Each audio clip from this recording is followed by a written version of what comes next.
ॐ भूर्भुवः स्वः तत्सवितुर्वरेण्यं भर्गो देवस्य धीमहि धियो यो नः प्रचोदयात्। ॐ शान्ति शान्ति शान्तिः. Namaste my dear friends, this is 11th video on Talks with Ramana Maharshi. This video starts with talk number 181. Devotee, yad gatvana nivartante tad dharma pramam mama.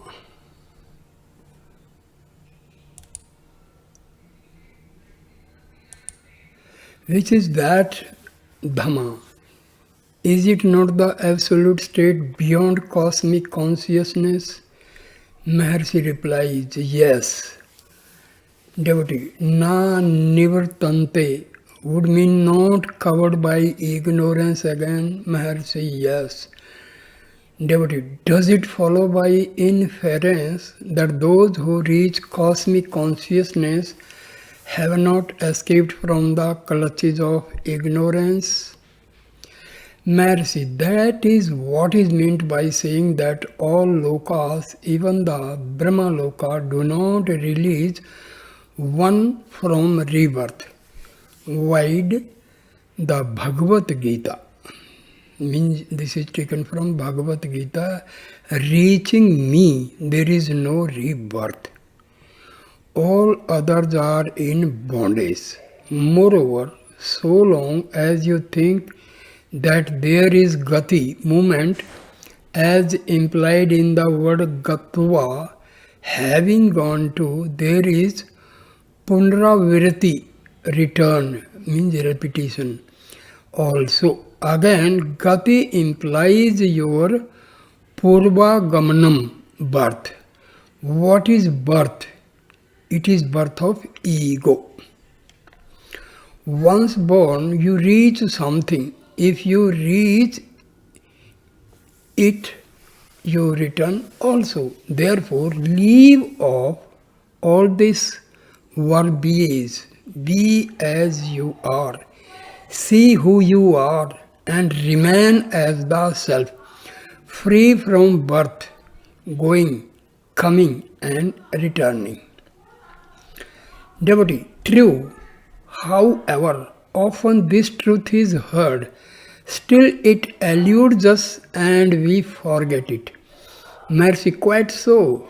Reminders are often necessary. Talk 182. In the course of the day, an interesting photo was missing.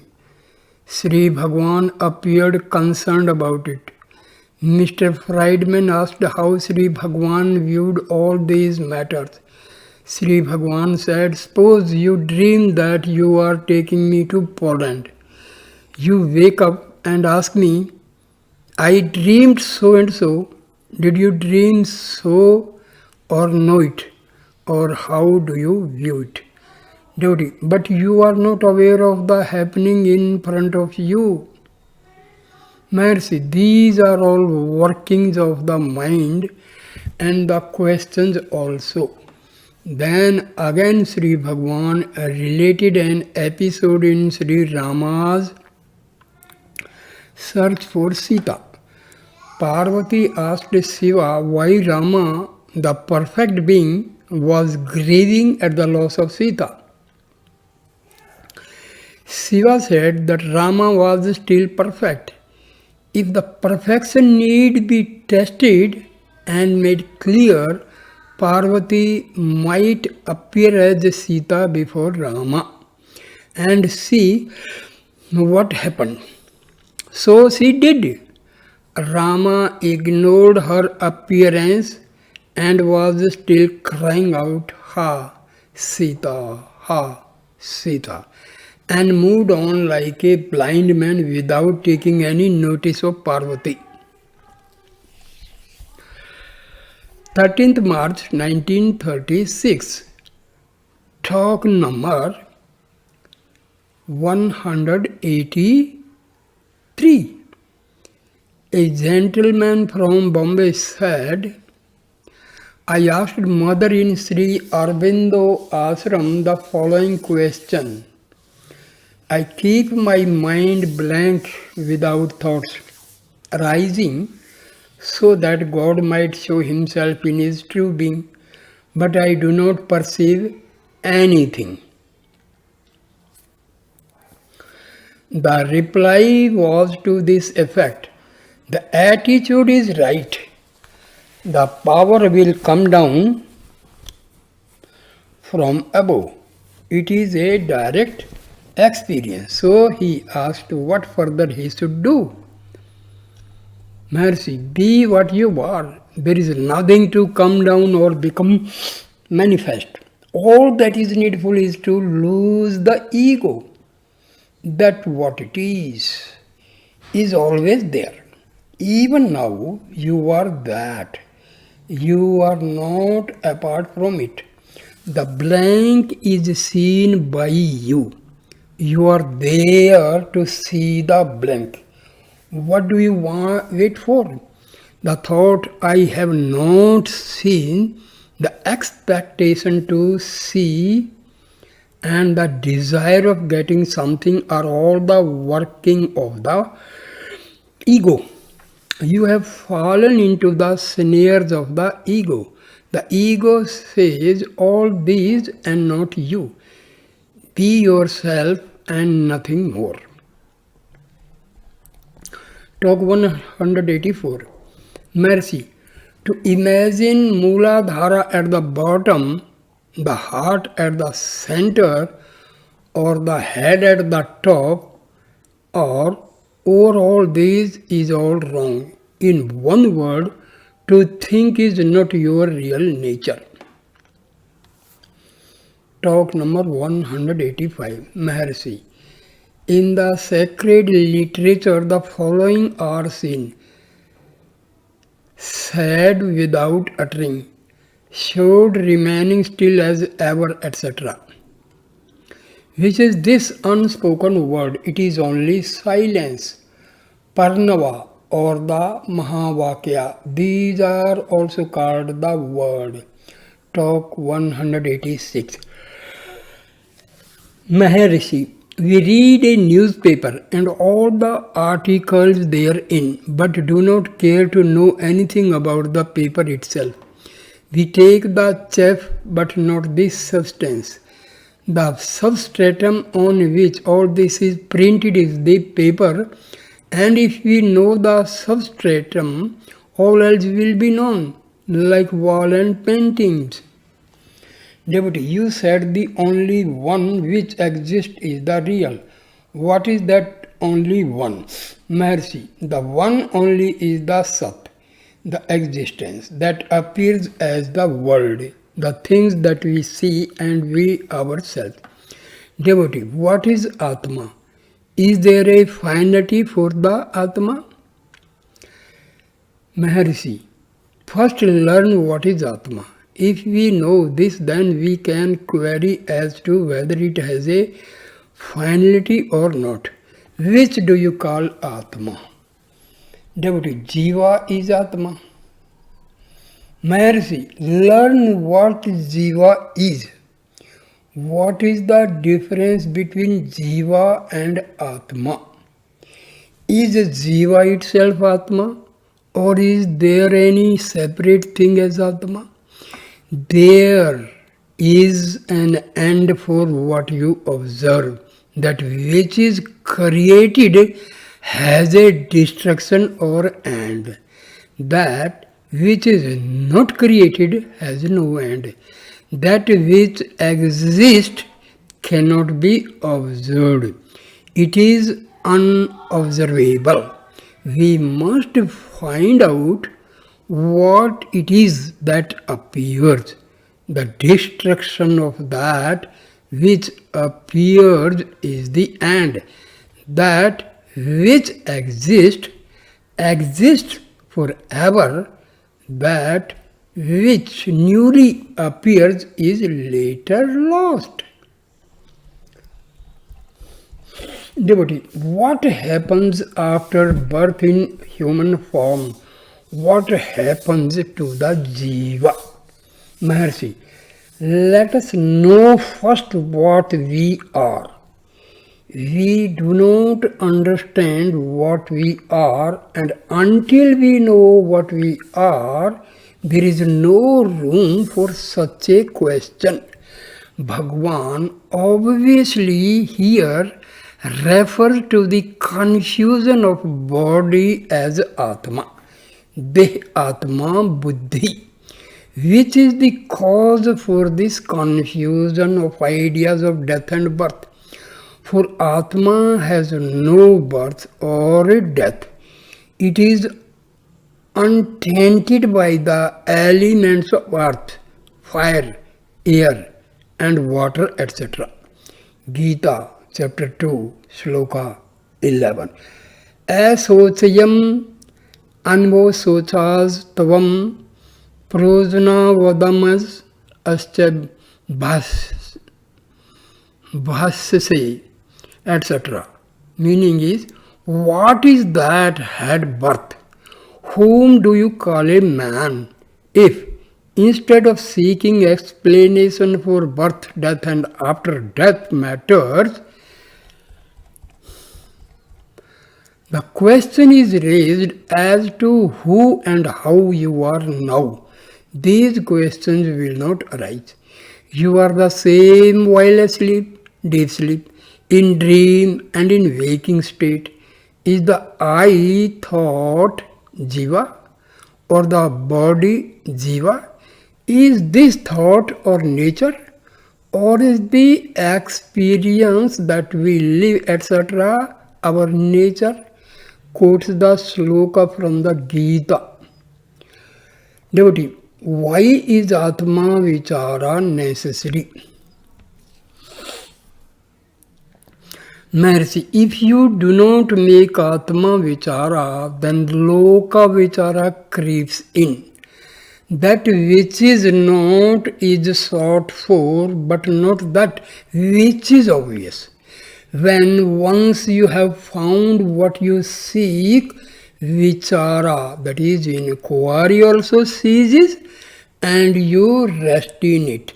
As long as one is confusing the body with the Atma, Atma is said to be lost and one is said to seek for it. But the Atma itself is never lost. It always exists. A body is said to be Atma, and Indriya is said to be Atma. Then there is the Jivatma and Paramatma and what not. There are 1,001 things called Atma. The search for Atma is to know that which is really Atma. This is a very, very important point. When Atma is present in the human body and it exists with prana, so this Atma present in the body with coexist with prana, so we call it Jiva. So Atma and Paramatma is same.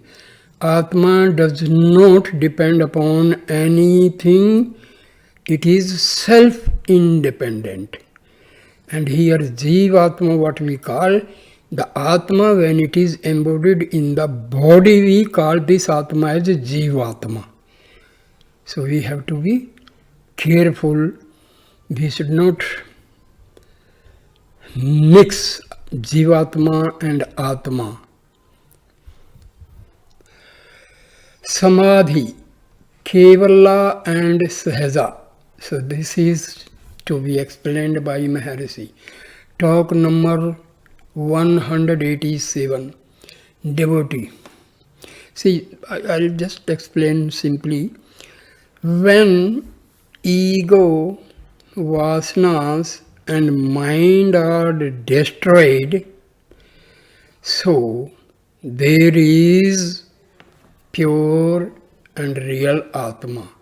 This state is called superconscious state or samadhi. Now, talk number 187. Devotee. I maintain that the physical body of the man sunk in samadhi as a result of unbroken contemplation of the self becomes motionless for that reason. It may be active or inactive. The mind fixed in such contemplation will not be affected by the body or the senses being restless. A disturbance of the mind is not always the forerunner of physical activity. Another man asserts that physical unrest certainly prevents nirvikalpa samadhi or unbroken contemplation. What is your opinion? You are the standing proof of my statement. This is the question put by the devotee. I will repeat again. Talk number, these are very, very important points. Talk number 187, devotee puts a question to Maharshi. He says, I maintain that the physical body of the man sunk in samadhi as a result of unbroken contemplation of the self becomes motionless for that reason. It may be active or inactive. The mind fixed in such contemplation will not be affected by the body or the senses being restless. A disturbance of the mind is not always the forerunner of physical activity. Another man asserts that physical unrest certainly prevents nirvikalpa samadhi or unbroken contemplation. What is your opinion? You are the standing proof of my statement. Maharshi, both of you are right. You refer to Sahaja Nirvikalpa and the other refer to Kevala Nirvikalpa. In the one case, the mind lies immersed in the light of the self, whereas the same lies in the darkness of ignorance in deep sleep. The subject discriminates one from the other. Samadhi, stirring up from samadhi and activity thereafter, unrest of the body, of the sight of the vital force and of the mind, the cognizance of objects and activity are all obstructions for him. In Sahaja, however, the mind has resolved itself into the self and has been lost. The differences and obstructions mentioned above do not therefore exist here. The activities of such a being are like the feeding of a somnolent boy, perceptible to the onlooker but not to the subject. The driver sleeping on his moving cart is not aware of the motion of the cart because his mind is sunk in darkness. Similarly, the Sahaja Jnani remains unaware of his bodily activities because his mind is dead, having been resolved in the ecstasy of Chit Ananda. What is that Chit Ananda? Self, Atma. The two words contemplation and samadhi have been used loosely in the question. Contemplation is a forced mental process, whereas samadhi lies beyond effort. When mind comes into picture, because what is contemplation? Thinking about some object, some points. So here mind comes into the picture. And when mind is completely out of picture, that is only Sahaja Samadhi.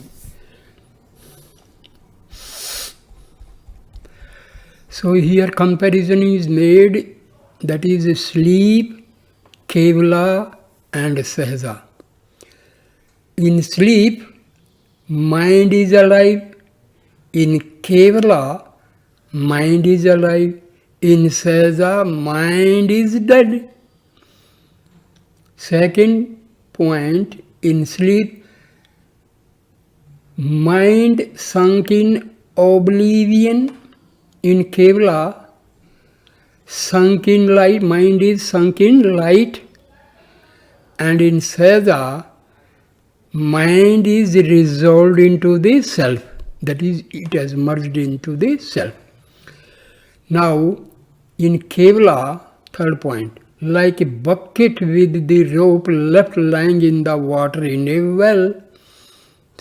In Sahaja, third point, like a river discharged into the ocean and its identity lost. Fourth, to be drawn out by the other end of the rope. Fourth, a river cannot be redirected from the ocean. That means in Sahaja Samadhi, simple thing, mind is completely lost. That Samadhi is known as Sahaja Samadhi.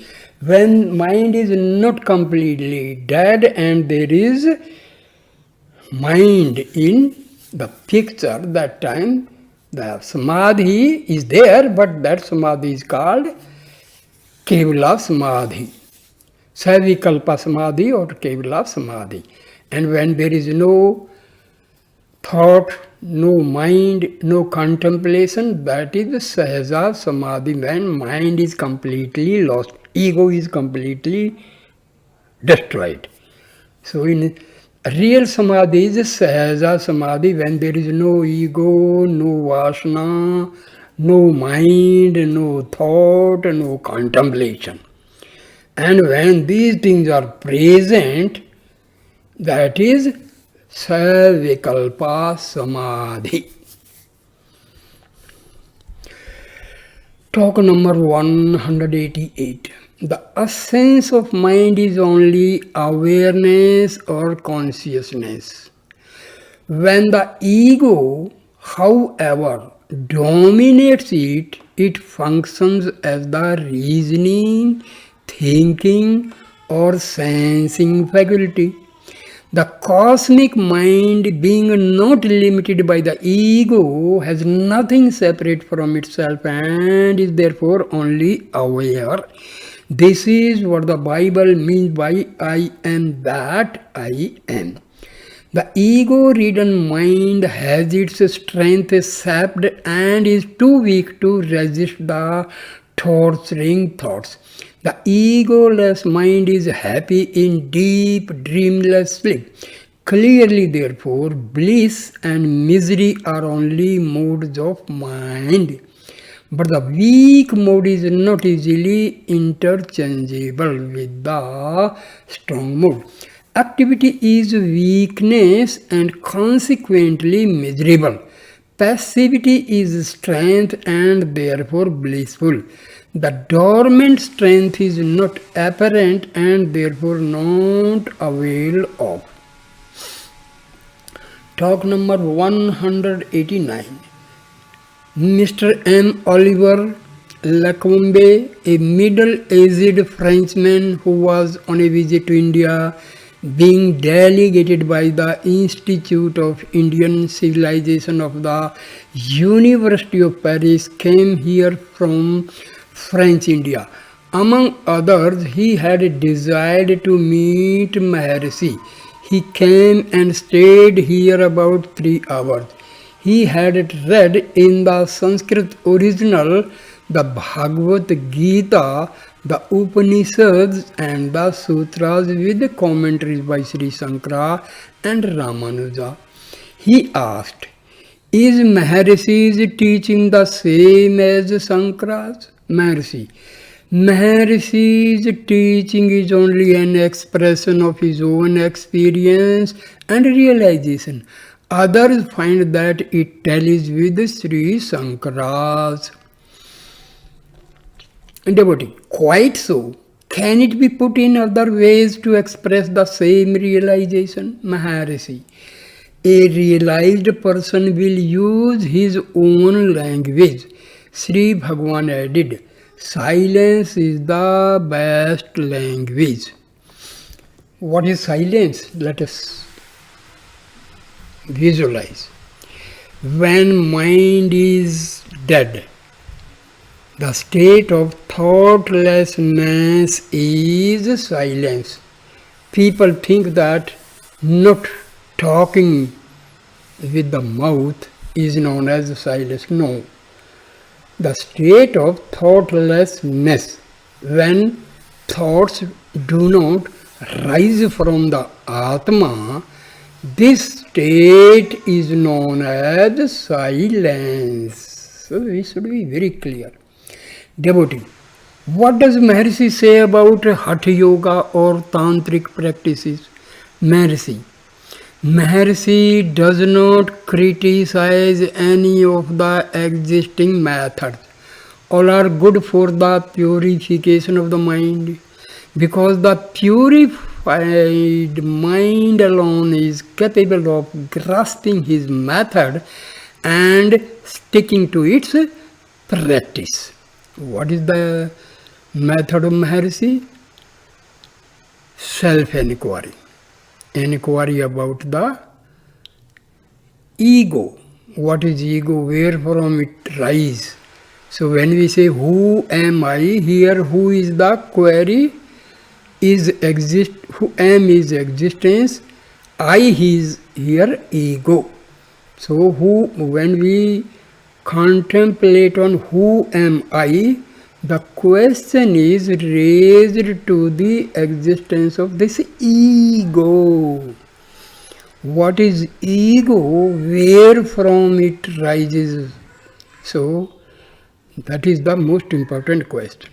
Who am I means ego is questioned. What you are, where from you have risen. So this who am I is a very, very good method, because slowly and steadily it weakens the mind and ego. And finally both mind and ego are destroyed and person reaches the stage of self-realization. Devotee, which is the best of the different yogas, karma, jnana, bhakti or hatha? Mercy, see stanza 10 of Upadesa Sara. To remain in the self amounts to all these in their highest sense. Mercy added, in dreamless sleep there is no world, no ego, no unhappiness. But the self remains. In the waking state there are all these, and yet there is self. One has only to remove the transitory happenings in order to realize the ever-present beatitude of the self. Your nature is bliss. Find that on which all the rest are superimposed, and you then remain as the pure self.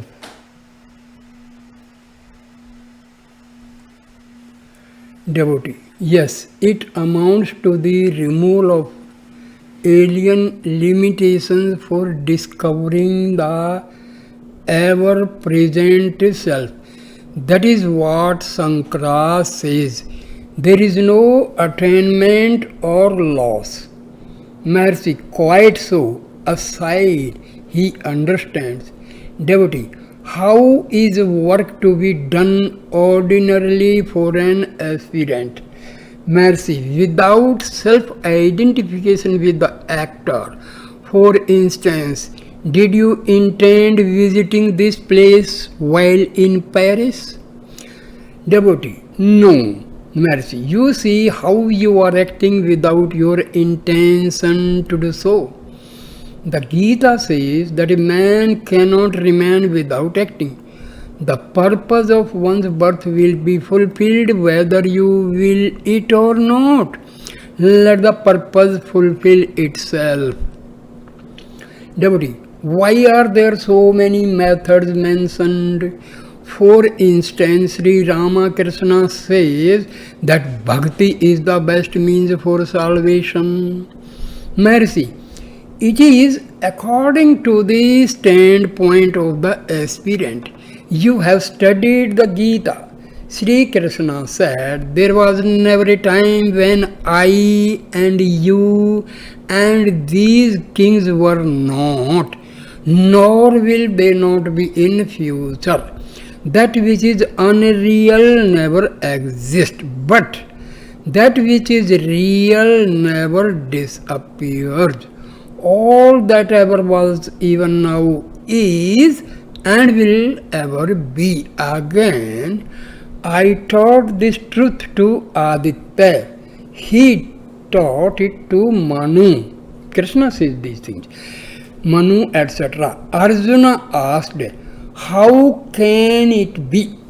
You were born some years back and only recently. How could you have taught Aditya? Sri Krishna answered, yes, we have had several births in the past. I know mine, whereas you do not know yours. I tell you what happened in those past births. Look, that Krishna who began saying there was not I, nor were you, nor these kings, says now that he had several births before. Krishna does not contradict himself, though it looks like it. He conforms to the outlook of Arjuna and speaks to him from his level. There is a parallel passage in the Bible where Jesus says, before Abraham was, I am. The teachings of the sages are suited to the time, place, people and other surroundings. The visitor said he was leaving with regret. Maharshi smilingly interrupted, there is no leaving or returning. The Frenchman at once said, he has transcended time and space. He returned to Pondicherry. Talk number 190. There is a pet squirrel in the hall, which usually, this is 30th May 1936. Talk number 190. There is a pet squirrel in the hall which usually retires into its cage before nightfall. Just as Maharshi was telling it to retire for the night, a visitor who had announced that he had attained the transcendent consciousness suggested that water might be offered to it since it was likely to be thirsty on this hot evening. His presumption to understand animals evoked no response. He repeated it. After a few minutes silence, Maharshi said, "You are probably thirsty after your long meditation in the hot sun on the hotter rocks, and you would like to drink a jug of water." Devotee, quite so, I have taken water. Maharshi, the squirrel is not so thirsty because you were practicing austerities in the heat of the sun. You should feel thirsty. Why prescribe it for the squirrel? Maharshi added, I noticed him standing on the hot rocks facing the sun with eyes closed. I stood there for a while but did not want to disturb him and came away. These people do as they please. Devotee, what I did not intend beforehand. It was spontaneous. Maharshi, oh, I see. Whatever we others do, we do with intention. You seem to have transcended all. Devotee, this is not the first time I did so. You yourself inspire me and make me to do all these things. Yet you ask me why I did it. How is it? Mercy, I see. You are doing actions being controlled by me. Then the fruits also should be considered similarly to be mine and not yours. Devotee, so they are undoubtedly. I act not of my free will but inspired by you. I have no will of my own. Mercy. Enough of this rubbish. So did Duryodhana of old in the Mahabharata say. Janami dharmam nacha me parvavartihi. Janam ya dharmam nacha mi nirvirtihi. Kenapi devana hirdayi sithitena yatha niyukto samitha karomi. What is the difference between you and two? Devotee, I see no difference, but I have no will and act without it. Mercy, you have risen high above the common run. We others are acting with personal will. Devotee, how, sir? You have said in one of your works that action can be automatic. Mercy, enough.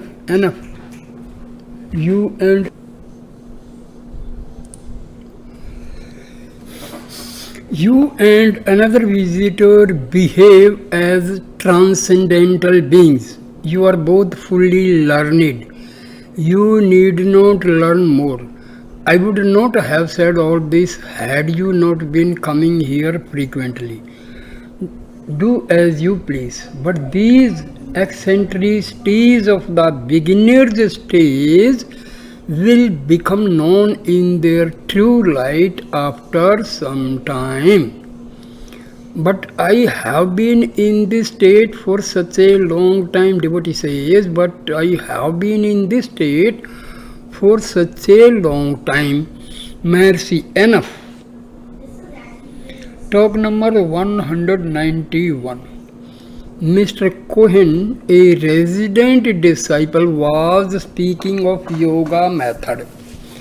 Maharshi remarked, Patanjali's first sutra is applicable to all systems of yoga.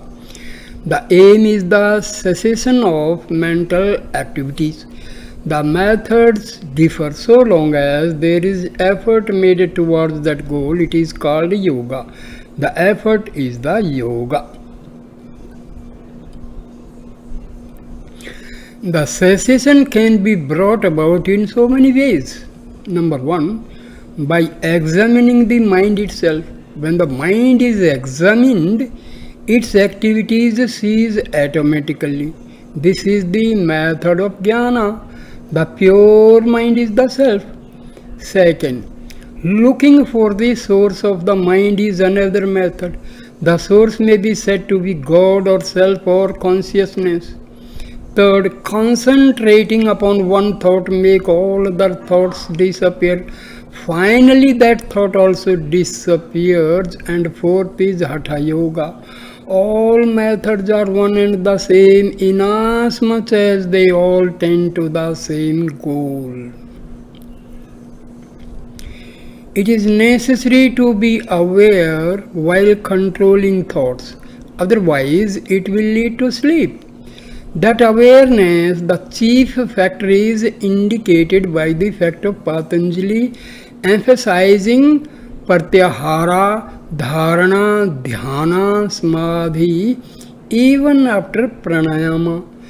Pranayama makes the mind steady and suppresses thoughts. Then why dwell further? Because awareness then is the one necessary factor. Such states can be imitated by taking morphia, chloroform, etc. They do not lead to moksha because they lack awareness. 3rd June 1936. Talk number 192. Maharshi explained in the course of conversation, whoever desires liberation, everyone wants only happiness. Happiness too is found in the enjoyment of the senses. This question was asked of a guru, and the latter answered, quite so. That happiness which is the result of enjoyment by the senses is the same as that of liberation. That desire of such liberation is one of the 4 qualifications for attainment. This is common to all. So all are eligible for this knowledge, self-knowledge. In fact, there may not be found any individual in the world who possesses all the quantities in perfection necessary for an aspirant as mentioned in Yoga Sutras. Still, pursuit of self-knowledge should not be abandoned.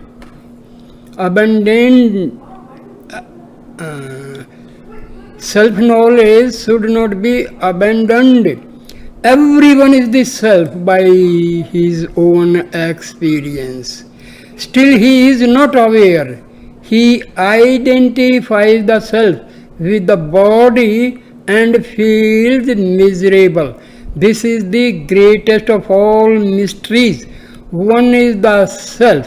Why not abide as the self and be done with miseries? In the beginning, one has to be told that he is not the body because he thinks that he is the body only, whereas he is the body and all else. The body is only a part. Let him know it finally. He must first discern consciousness from insentience and be the consciousness only. Later, let him realize that insentience is not apart from consciousness. This is a discrimination, viveka. The initial discrimination must persist to the end. Its fruit is liberation. Talk number 193. Maharshi observed, free will and destiny are ever existent. Destiny is the result of past action. It concerns the body. Let the body act as may suit it. Why are you concerned with it? Why do you pay attention to it? Free will and destiny last as long as the body lasts. But wisdom, jnana, transcends both.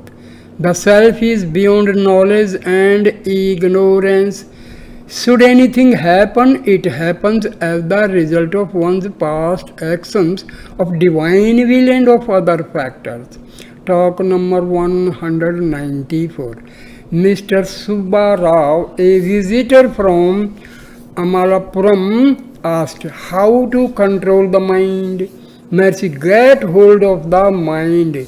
Devotee, how? Mercy, mind is intangible. In fact, it does not exist. The surest way of control is to seek it. Then its activities cease. 6th June 1936, talk number 195. Mr. Jharka, a gentleman from the University of Banaras, holding the MA and the MSc degrees, said that he was stricken with grief due to bereavement of wife and children. He sought peace of mind and asked how to get it. Mercy, it is in the mind that birth and death, pleasure and pain, in short, the world and ego exist. If the mind is destroyed, all these are destroyed too. Note that it should not be annihilated, not just made latent. For the mind is dormant in sleep, it does not know anything. Still, on waking up, you are as you were before. There is no end of grief. But if the mind be destroyed, the grief will have no background and will disappear along with the mind. Devotee, how to destroy the mind? Mercy, seek the mind. On being sought, it will disappear. Devotee, I do not understand. Mercy, the mind is only a bundle of thoughts. The thoughts arise because there is the thinker. The thinker is the ego. The ego, if sought, will vanish automatically. The ego and the mind are the same. The ego is the root thought from which all other thoughts arise.